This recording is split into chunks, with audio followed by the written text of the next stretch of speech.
Yeah, the most often used mouse key for sure is the left one, so you can select or deselect show properties. With the right one, you can rotate the object either on the model or on the background.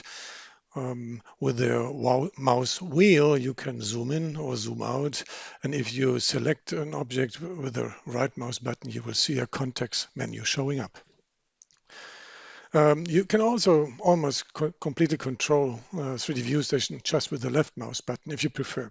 So zooming in, zooming by pressing just the mouse and moving it, panning, which you also could do with by pressing both mouse buttons, freely rotate the model, just limit it to a certain direction, what we call a turntable.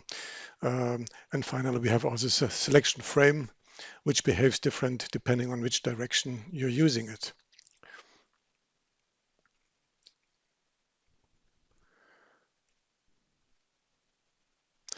Finally, the settings of your mouse can be determined in the settings for the left, for the medium, and for the right mouse button.